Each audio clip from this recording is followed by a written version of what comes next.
I've worked over the last number of years to kind of pierce through what I see as some of the gaps in the sexual trauma world. The concept that I've been working on for the last couple of years is Curative Kink, blending the world of psychology with the world of kink and BDSM and creating bridges there. There's a curative element that was not being explored. It's been demonized and shamed. No. These are human behaviors, and like all human behaviors, we need to understand them. We need to bring them into the treatment room. We need to welcome them.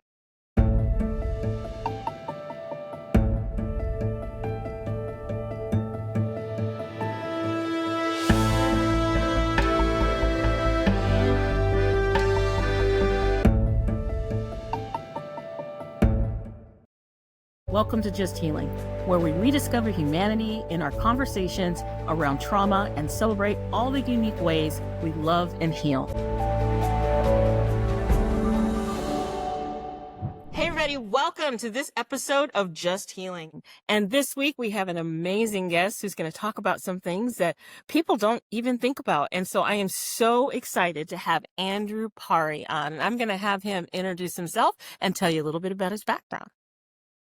I'm Andrew Pari. I'm a licensed clinical social worker, trauma specialist. I primarily work with women, girls and women in healing from molestation, sexual assault, sexual trauma of all different kinds. I work in other areas of trauma as well. That's it in a nutshell. I've worked over the last number of years to kind of pierce through what I see as some of the gaps in the sexual trauma treatment world, address things that have not been addressed. I can talk about that going way back, kind of where I started from and got in trouble a little bit before. And then the work that I'm doing now, which is in blending the world of psychology with the world of kink and BDSM and creating bridges there.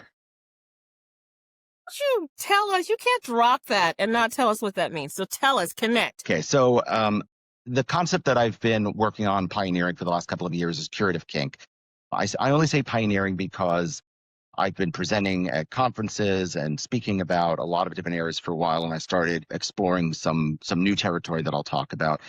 And when I would present on this, I had people who I looked up to in the field, leaders both in the psychology world and the kink psychology world, who's saying nobody is doing this. Like, you need to continue to explore this. So there's a growing niche, I'll say, in the world of psychotherapy and psychology, which is being open to people's kinks, being aware. People, practice kink, BDSM, sexual play of all different kinds, and lots of people are engaged in that. Sometimes whether they know it or not, whether they're formally part of a BDSM community and attend munches and events, or they just like being spanked in the bedroom, and that's fun, and they experiment with pain and pleasure and different kinds of things. So there's a niche of therapists who are aware of that, open to that, whether they're in the community themselves, whether they've gone through, trainings and classes and understand it. And so the concepts of being kink friendly or kink welcoming or kink knowledgeable in some cases, if they have a lot of expertise, are kind of terms you'll see thrown around. And I practiced from that stance for a long time.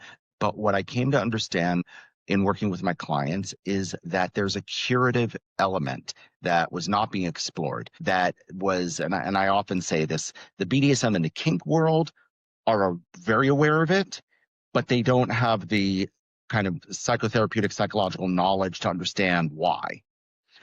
In the psychology world, up until fairly recently, it's been demonized and shamed. And we would, these are fetishes and paraphilias, and we had diagnoses and the DSM for them and all this stuff. So it's only recently that we have some leaders in the field who are saying, no, these are human behaviors. And like all human behaviors, we need to understand them. We need to bring them into the treatment room. We need to welcome them. And so, so where I've taken that is in, I'll use a specific example. So there's a concept called repetition compulsion. When we engage, when we've been traumatized, is often the case that people will replay that trauma in various ways over and over. So in the sexual trauma world, what I was seeing with a lot of my female clients is they were re-experiencing, and I am always a little careful not to step into the victim blaming world, because this is not like, oh, they were doing it to themselves, but they did find themselves compelled in relationships or on their own to reenact elements of what they've been through. And it would usually come with a lot of horror and a lot of shame and a lot of anxiety, a lot of depression, or increased, self-harm and these kinds of things, because why am I doing this? Why am I compelled to do these things? And in working with them, one of the things that I identified was, what if instead of saying, stop doing this behavior, we said, let's bring it into the world of understanding. The whole point of repetition compulsion, why we do it as humans, is we're seeking to understand. We're seeking mastery over that which is haunting us. Once we have that mastery, we're free. We're free to choose. We're free to engage differently in the world. And so my thought was, well, I can do talk therapy, which I've done for many, many years, and continue doing that. And that will definitely get us somewhere. But what if we kind of went to the source, the root?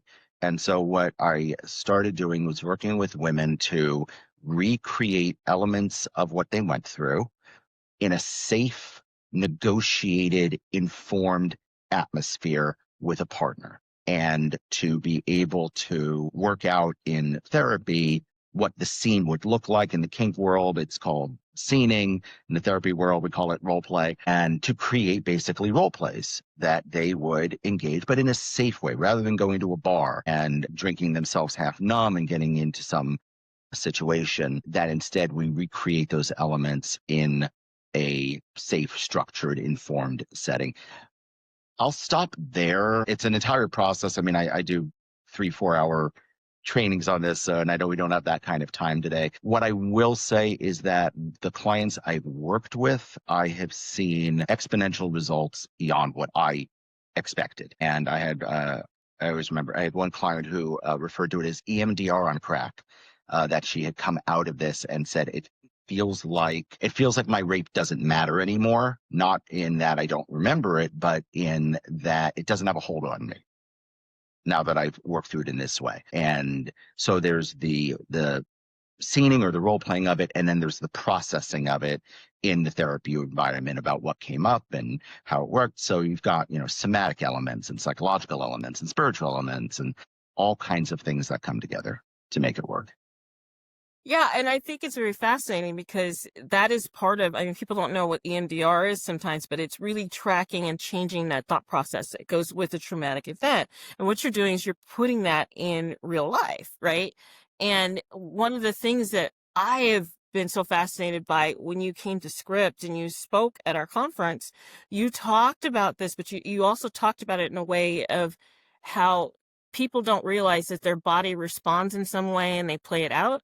And for Mhm. men, it's really hard for them to grasp. Can you talk more about that? Because I think it's really applicable. Yeah, you're actually, when people ask me like, oh, what do you do? What do you work on? I say, it depends on which decade you're asking Yeah, me. yeah. So we're talking about arousal, arousal during sexual trauma, so, rape, Mm, sexual assault, child molestation, what have you, and experiencing arousal in the case of men, ejaculation, in the case of women, orgasm, both orgasm.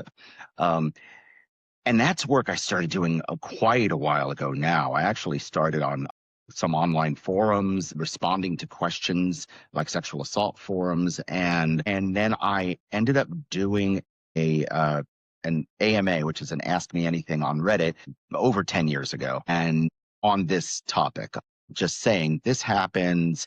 It's not unusual or odd, but to the person who's experiencing it, it furthers their isolation. It furthers that sense of mhm. shame. It furthers, all of the things that we see in sexual trauma, makes it worse unless there is an understanding and a processing around it. So I did an AMA on that, and it blew up.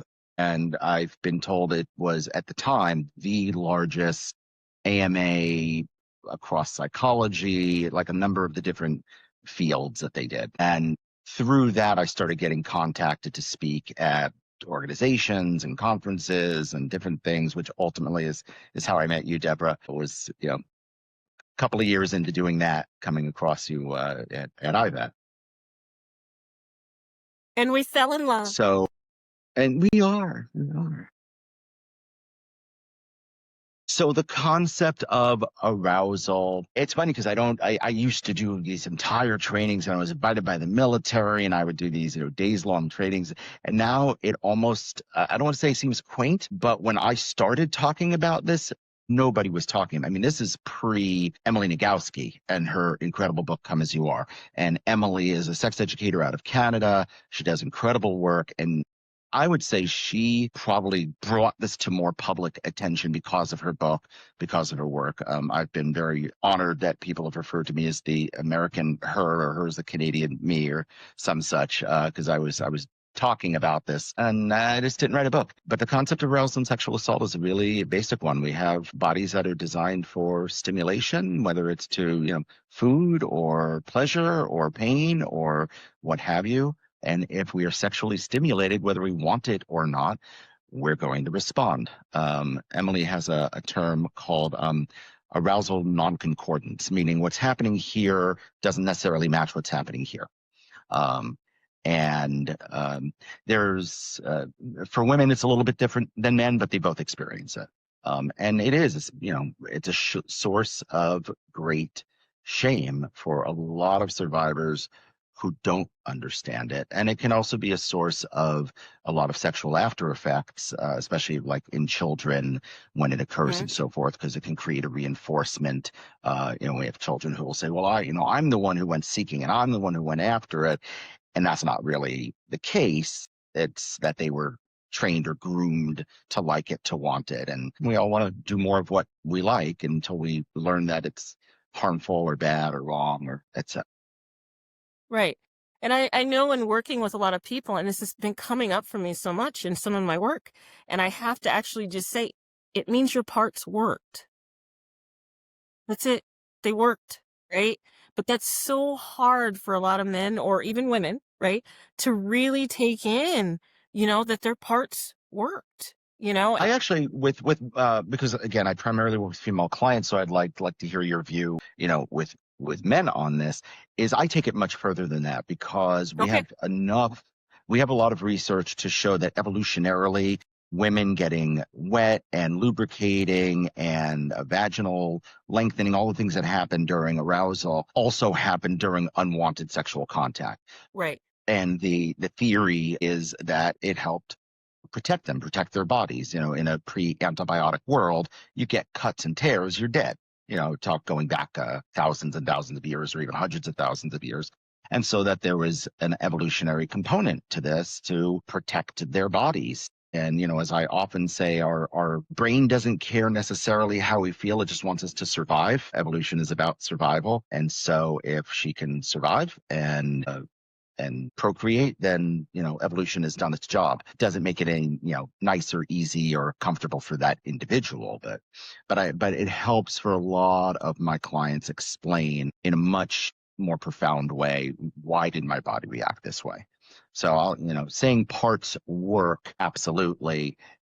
And I know for my female clients to say, why do they work that way in these Yeah. situations? I'm able to give them Right. that additional information. And it's so sometimes so freeing for people, to hear that explained and hear the biological Absolutely. process of it, right? And Yes. sometimes it's just explaining context to them, like situational stuff, because people don't realize that context makes a huge difference in things that are happening to you. Yeah, yeah. And one of the examples of that, because obviously every sexual assault doesn't happen the same way.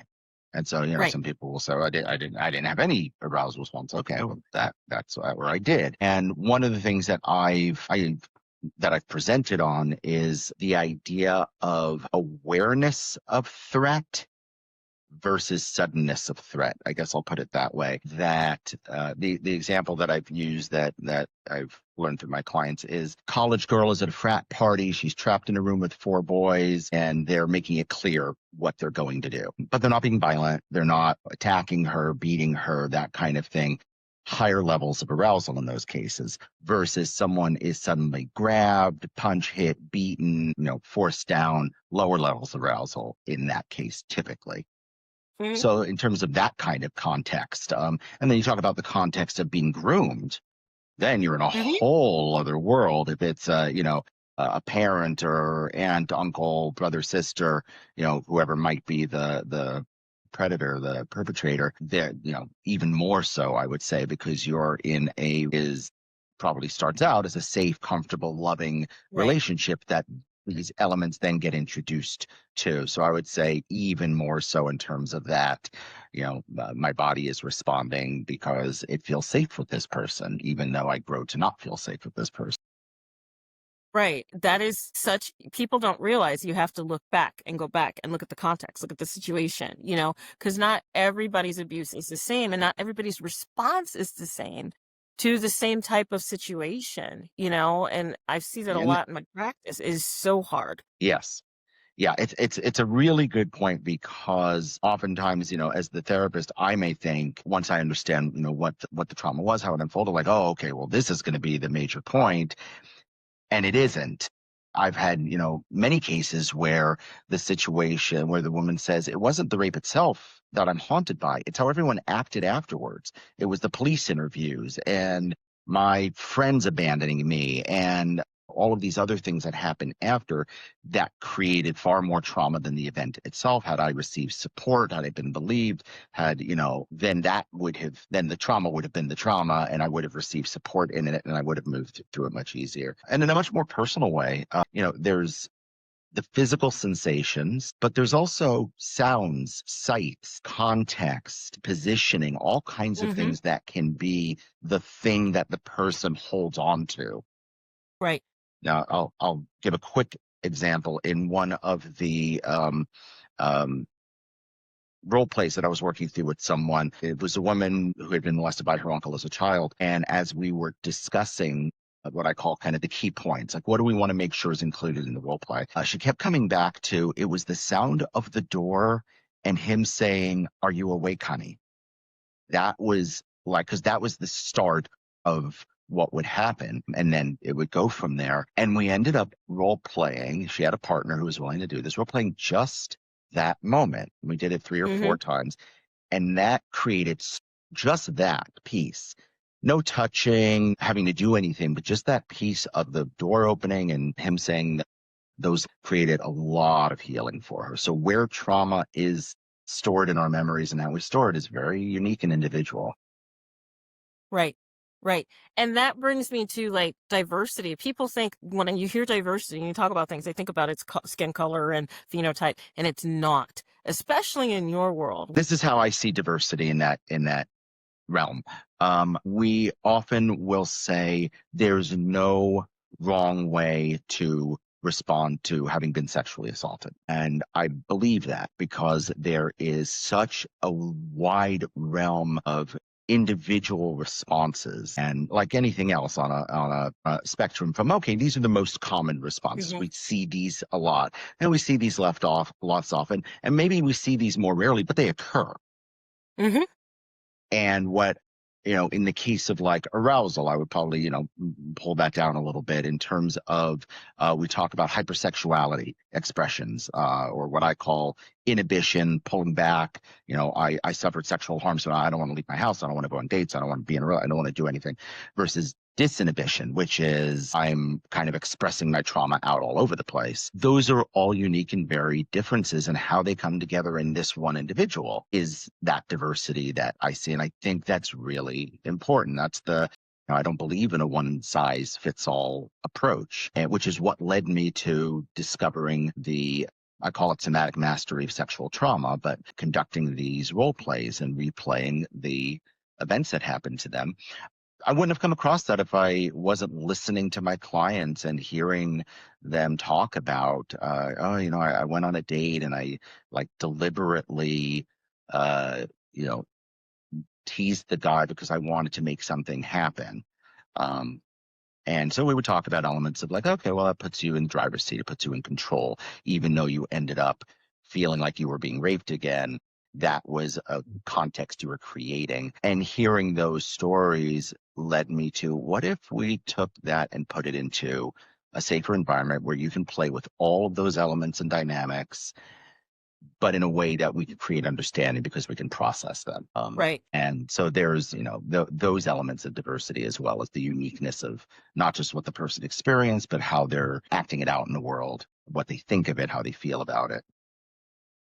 Right. I always call it like scripting. So cognitive scripting. Mm-hmm. Like, so people have a script for how things go. Like you have a script if you're going to do a speech, you stand up, you put on your best clothes, you go up there, right? And little kids, they learn scripts of what things are. Like, a car has wheels, right? And then you learn a bus Mm-hmm. has wheels, right? But a tractor might have something different, right? That makes it go, right? And so when you have your first sexual experience, that first time really does play a role in what you like for the future, or Absolutely. your first traumatic Yes. experience. It Yep. really does something to you. And people in the kink community or BDSM community, a lot of times they're role playing with that. And I first heard from Absolutely. somebody, it was one of those, I don't know, it may have been HBO Real Sex, and they're saying it's therapeutic. And I was like, therapeutic? How is this therapeutic? And then I started thinking about it, and then I met you and I started hearing about this, and I'm like, yeah, it really can be, because you get to deal with all that stuff that may have frightened you or may have scared you or may have created your script for things that could be adaptive or could be maladaptive, right? Exactly, exactly. Yeah, and that's the whole idea, is taking it from the maladaptive to the adaptive. And Hmm. I've met, again, I always want to be a little bit cautious about kind of Hmm. where I go with this, but I've met some doms in the community who are they're not therapists, they're not sex educators, they're just very intuitive folks who really get this, and they've told me stories about, yeah, I have met women and I could tell that there was something. And before I would do anything with them, I would explore that with them and talk with them about this. Those are the competent, the sensitive, the good doms. Hmm. Unfortunately, in my experience, they're more of a rarity. That I've encountered far more women who got into the kink BDSM community and were just harmed and re-traumatized over and over and over And and over. over again by who just sought to exploit their vulnerability until they either met someone who helped them understand kind of the better way to do it, or until they got into therapy. Right. And not having the right partner, regardless of gender, not knowing too. People can Right. exploit it away either by not knowing or Yeah. just by being predators, so there's two Yeah. sides to that coin, which is quite fascinating. Yeah. And there's a lot of, just like there are in the world, there's a lot of predators in that world that are, looking Hmm. for those opportunities. And so, I'll occasionally have women who are interested in exploring kink, and we will have lots of conversations about how to do so in a safe and thoughtful way, articles to read, books to read, how to identify, how to meet other women in the kink world so they can identify either the decent men or the decent women, um, to be able to play with. But lots of conversation, lots of thoughtful discussion about how to do that. Well, and that's why you do what you do, because you put your heart into it, right? Lean into fear. When we lean into our fear and we're willing to sit in our fears and feel safe there, we get to work through them. Um, my Can you alternative give me? answer was lean into shame, because I do so much work with shame, but I think fear is a much more understandable and powerful concept that, you know, it's not a new idea. It's, face your fears kind of thing. But I say lean into, because I think that's kind of a softer, safer thing. Approach what you're afraid of. Be willing to sit in that, even in your own thoughts. I'm not saying if you're afraid of heights, go stand at the top of a building and look down, but allow yourself to sit in that thought. What makes that scary for you? Because that's how you're going to discover the way to move through it. And say that one more time, to say lean into fear. Lean into fear. You give me chills when you say that. There's always hope in terms of, for those of you that are listening, that maybe you just kind of stumbled across this, or you've listened to every single episode and you're still kind of sitting wondering, how do I find my healing? What do I do?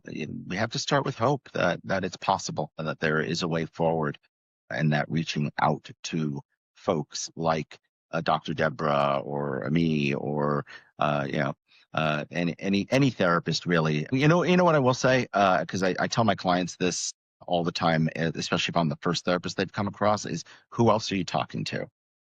Mm-hmm. I think it's a lot of people say, well, I need to go to therapy, and they'll go with the first therapist they meet. I don't need to be that someone's therapist. I need them to have the right therapist for them. And so, I always ask me interview 3 or 4 people, and ask them questions like, we're here to work for you. This is possibly one of the biggest decisions you're going to make in your own healing. You need to have the right guide and the right person to help you do that. So how do people get a hold of you? Well, they can get a hold of me through my website, which is Sexual Awakening and Awareness, or www.saawareness.com. And all of my contact stuff is there. I've got pages you can read and articles, and it talks about the different kinds of work that I do. And then if you want to get a hold of me, there's email, phone number, contact page, all that good stuff. And I definitely, if you do, it will be such a joy, and you will definitely work through some stuff if you contact Andrew. So thank you for this episode of Just Healing.